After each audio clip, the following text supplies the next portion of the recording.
Voltamos para o último bloco do Hiper Business e também a última parte da entrevista com o Marcelo Japur, ele que é palestrante, professor da Fundação Getúlio Vargas e também coach executivo. Ele está falando sobre o tema foco do cliente. Agora, Marcelo, foco do cliente também pressupõe uma comunicação eficaz, né? Sim, não tenha dúvida. Tem um ponto no foco do cliente que é decisivo, que é uma palavrinha mágica, eu diria até, que é a empatia. A empatia. Porque para você ter o foco de uma outra pessoa, você tem que entrar no mundo dela.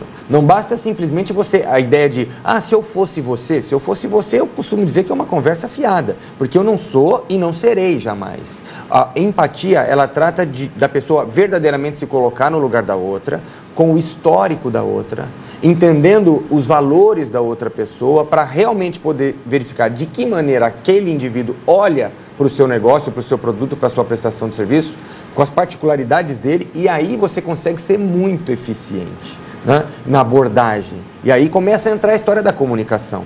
Porque quando você, para você, aí as pessoas falam para mim, André, mas Marcelo, para entrar no mundo, conhecer os valores das pessoas, o histórico, mas isso é muito complicado, como é que eu faço isso? Eu digo, não é simples, mas também não é tão complexo. Exige doação.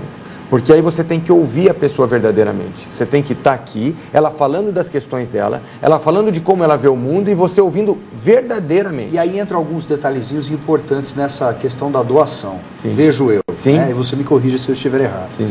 A pessoa tem que ter uma capacidade interessante de observar. Perfeito. Tem que ter paciência para ouvir. Sim. Ela tem que entender as diferenças. Perfeito. Mesmo que por algum motivo não concorde, mas entender. Exato.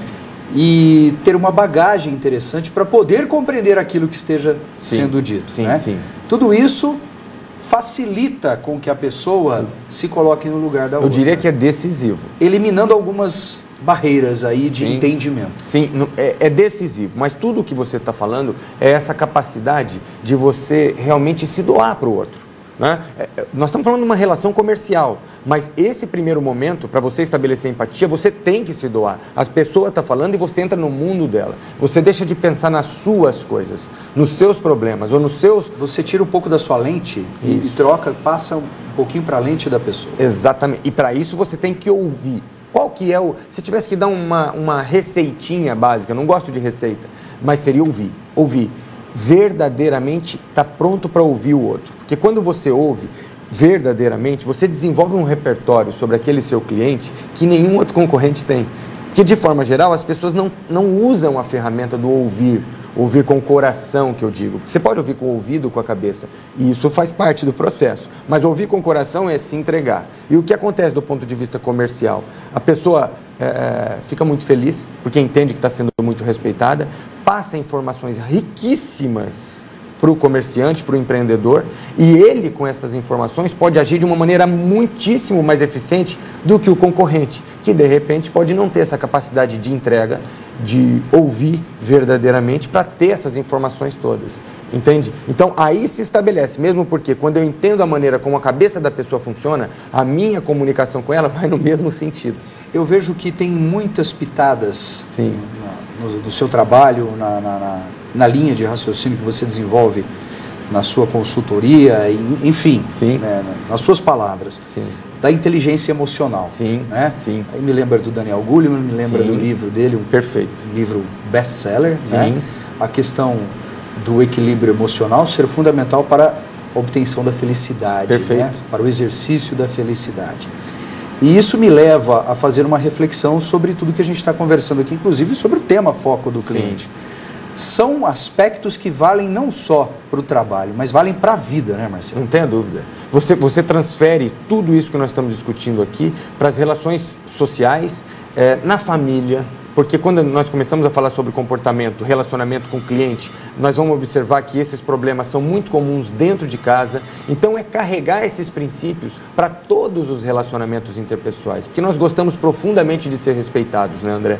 Então as pessoas também gostam. Nós gostamos muito de ser ouvidos verdadeiramente pelas pessoas, e as pessoas que estão ao nosso redor também gostam. Se estabelece uma vibração e uma rede de confiança muito grande quando esse tipo de procedimento de conduta é estabelecido. Então, outro princípio importante, não façamos às pessoas o que elas não querem, o que nós não queremos que nos seja feito, né? E vamos tentar fazer às pessoas aquilo que a gente entende, né? Que gostaria de receber também. Bom, isso tudo, nós já estamos nos encaminhando para o final do programa, também me faz refletir sobre o outro lado dessa proatividade, digamos assim, que é a vontade que a pessoa tem que ter, e você já destacou isso, né? De fazer e de aprender. Sim. Mas quando você fala vontade é uma coisa um pouco subjetiva. Perfeito. Dá para você medir a vontade. Perfeito. Ainda não inventaram uma técnica que faça a medição da vontade, como também não inventaram uma técnica para medir a dor, sim, né, perfeito, do ser humano. Mas a capacidade de execução dessa vontade sim, é algo também extremamente importante. Sem ela não se executa tudo perfeito, isso que nós estamos falando perfeito, aqui. Onde entra a disciplina nessa história, Marcelo? Eu vou dizer a você, é o conceito de competência profissional, né? Você tem conhecimento, mas ainda não pode chamar de competência, porque o que você faz com aquele conhecimento? Você tem habilidade, que é a capacidade de usar aquele conhecimento, mas não usa efetivamente. Como é que você mede a competência do indivíduo? Vendo usar o conhecimento, vendo usar a habilidade. É a mesma coisa com relação a essa vantagem competitiva. Você não está na vontade simplesmente de aprender, de melhorar. Está na vontade seguida da ação. E para ação, disciplina. Né, André? Desenvolve-se um plano de ação e você vai verificar a possibilidade de êxito em função da execução disso. E para isso determinar objetivo, determinar caminho e trilhar o caminho. Marcelo, nós temos 30 segundos, mas eu queria fazer uma última colocação. Muita gente às vezes fala, poxa, mas que chato, disciplina, tem que ficar ali engessado e tal. E, poxa, eu tenho que ficar me policiando e tudo mais. E às vezes algumas pessoas questionam o resultado dessa disciplina. Sim. Pela tua experiência, o que você observa. Sim. No final das contas, ali, quando a pessoa segue o que ela está se propondo, o plano de ação que ela faz, sim, é sensível à mudança? Os resultados são surpreendentes. Eu tenho até uma frase que os resultados são milagrosos aos olhos de quem executa, né? Surpreendentes por quê? Porque ele espera uma coisa e, de forma geral, recebe muito mais do que esperou, em função da disciplina em cumprir com o que foi determinado. Marcelo, mais uma vez, muito obrigado pela presença aqui no Hiperbusiness e até uma próxima oportunidade. Muito obrigado. Espero que tenham gostado e até o próximo programa. Tchau!